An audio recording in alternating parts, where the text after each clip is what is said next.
Welcome to ETF Market Insights, the ultimate destination for Canadian DIY investors eager for the latest on ETFs and the economy.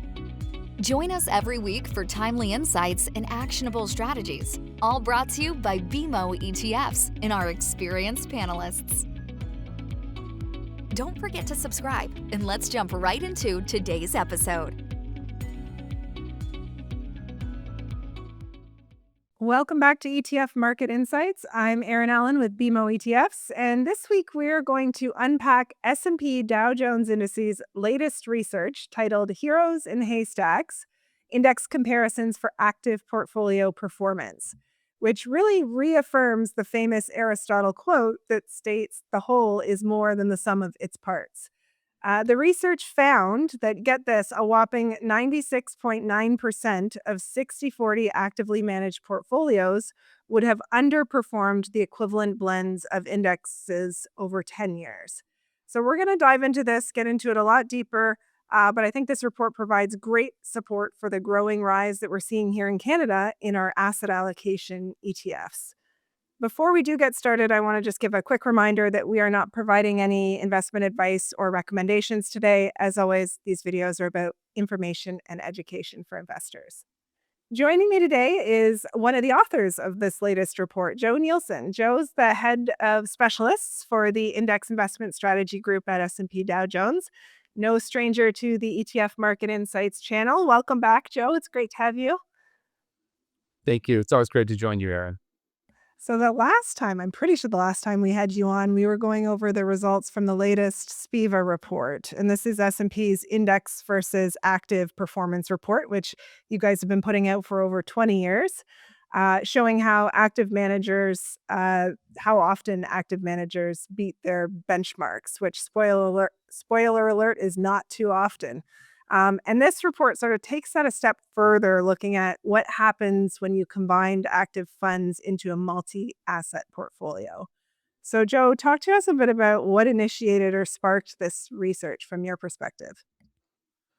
Thank you for that. And I think this research was sparked by years of conversations, really, with frankly thousands of advisors, allocators, fund selectors, you name it, who in many cases are already consumers of SPIVA scorecards. Right? They're aware that in each individual category that we measure, the majority of funds underperform over long enough time periods, which you already touched upon, and that changes every year. But we like to write about that. But what I really wanted to do was put ourselves in the shoes and kind of answer a lot of those what ifs, a lot of these what if questions from the perspective of all of these people who are really in the market that we talked about. And there's a reason that it became even more important now. As you mentioned, there's asset allocation. There are single funds that do this, portfolios that do this, which have grown to become such a forceful part of the overall investment landscape, driving a lot of flows into passive and active as well. And we really, wanted to put ourselves in the shoes of a person who has to pick among active and passive strategies to build a portfolio, either for themselves or for a client, and see how hard it is to do. Right? What about when you're combining all of these probabilities together? What does that look like? Are there categories where it's harder than others? Right? And where should a person spend their energy, their time, and their due diligence budget to be successful? And that was the genesis of this research. That's great. And then for our listeners, I am going to link the report in the description below. So I encourage you to review the full methodology behind this new paper. We're not going to get too deep into it in the essence of time today, but check out the methodology.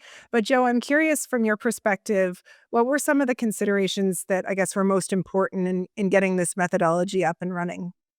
Sure, there are quite a few things that had to be dealt with, let's say, to produce this. We look over a 10-year time horizon in this approach, right? Building portfolios of active and blends of indices that match them, and that's a little bit different in some key ways than looking point to point in SPIVA. We have 10-year time horizons as well, but you really can't just take those individual category underperformance rates and combine them, because when you're looking at a time series, you've got a few things going on.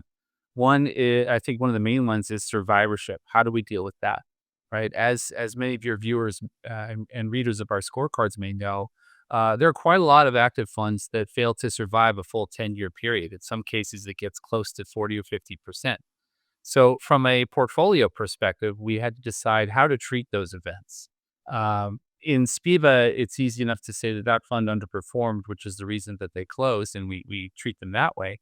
But over the course of 10 years, when we're managing a portfolio, a blend of indices or funds, we had to take a approach, and the one that we took was when funds essentially fall out midstream, replace them with the benchmark performance that we're comparing them to.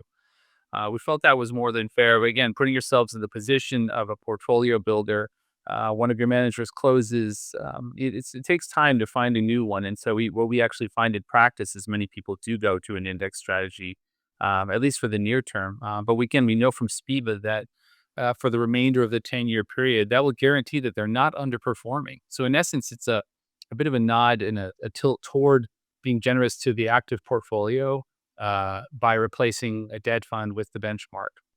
And as I mentioned, since we're looking at 10 years, we're also dealing with rebalances. We set a few different allocations in the beginning. We show that in the paper from, more or less fixed income and the 60/40 kind of in the middle. And we address through time rebalancing back to the target weights of the different allocations. And so there's a little bit of a different performance profile when you blend things together in this way, dealing with survivorship and rebalancing than there is with individual sleeves, looking at them point to point. Very interesting. Okay, and then your simulation, or as I said, the research showed that 96.9% of randomly constructed 60/40 active portfolios underperformed their index blend over 10 years.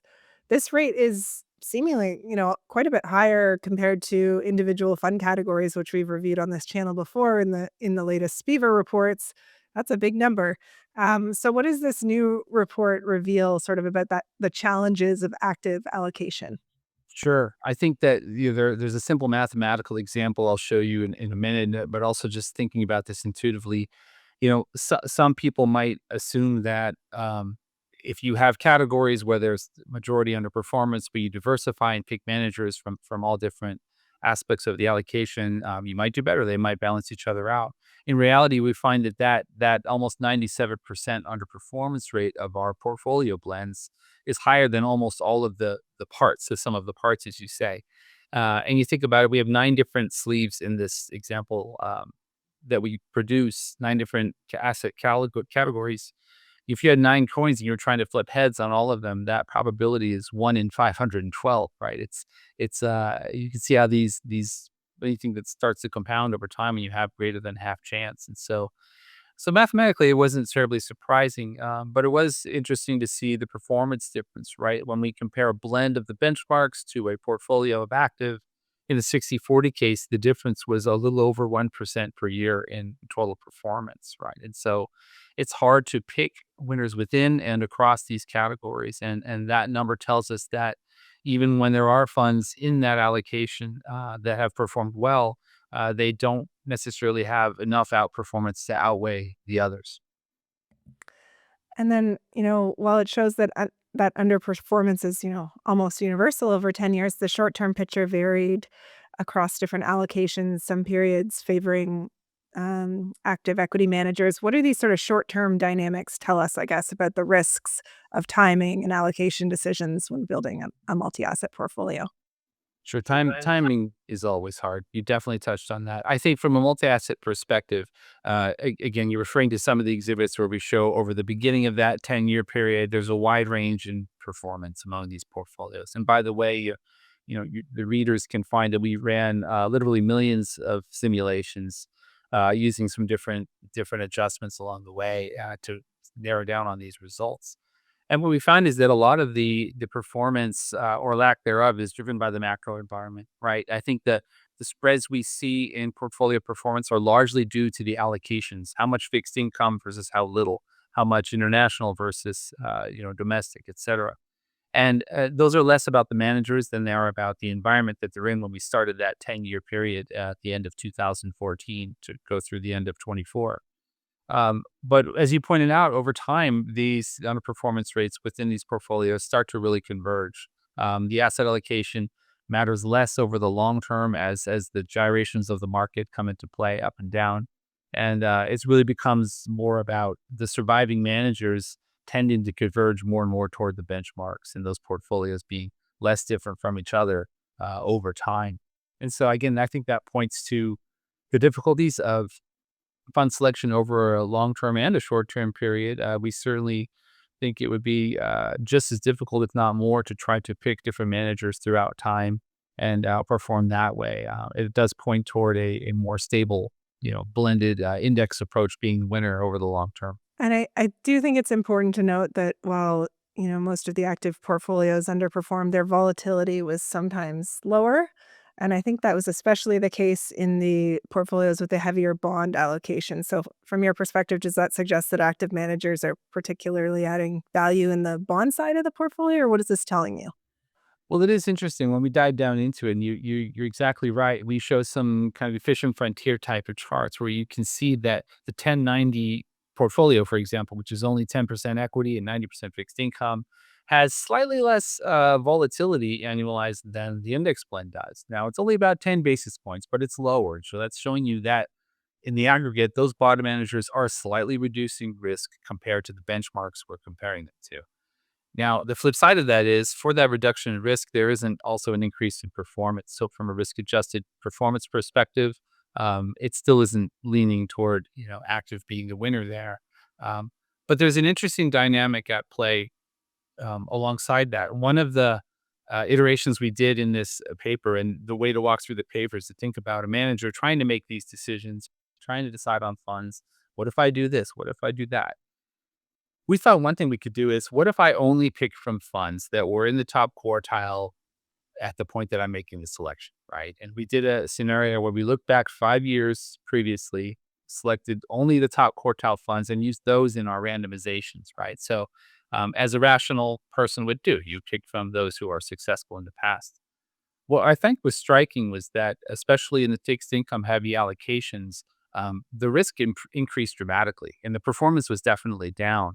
But you can see that risk profile moved much further to the right, to the higher end, from about 5.8% annualized for the 1090 portfolio in all funds versus 7.2 for the top quartile ones, right? And what that's telling you is that a lot of managers in fixed income who are among the highest performers in absolute terms are adding a lot of risk to get there, right? They're almost approaching equity-like levels, and that kind of makes sense if you think about swinging for the fences, what that can result in some of these categories. And so, in summary, the risk reduction was apparent in the broader sense, but those that are shooting for high performance are tending to add a lot more risk along the way, and that shows in the iterations that we've produced. Thank you so much for these awesome insights, Joe. I really found a lot of value in this report. I encourage everybody to read it top to bottom.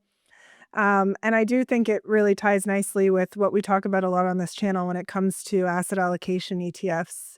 These index blends or these all-in-one portfolios that are built to those different risk levels really make things simple and low cost for investors. And now we have a bit of a performance research story to look back on too when comparing it to a more active approach. So thank you so much for putting this together. Thank you for joining me today. That's all for today. We'll be back next week. I appreciate everybody listening in, and we'll see you then. Bye for now. Thank you for tuning in to this week's episode of ETF Market Insights. Don't forget to hit that subscribe button and sign up for alerts so you never miss our latest content. For more insights and to keep the conversation going, visit us at etfmarketinsights.com. Join our mailing list and explore a wealth of resources and tools designed just for ETF investors. Until next time, stay informed and empowered in your investing journey.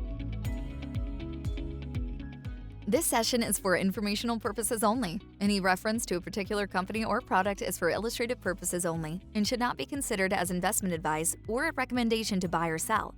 Particular investment and/or trading strategies should be evaluated relative to the individual's investment objectives, and professional advice should be obtained with respect to your unique circumstances.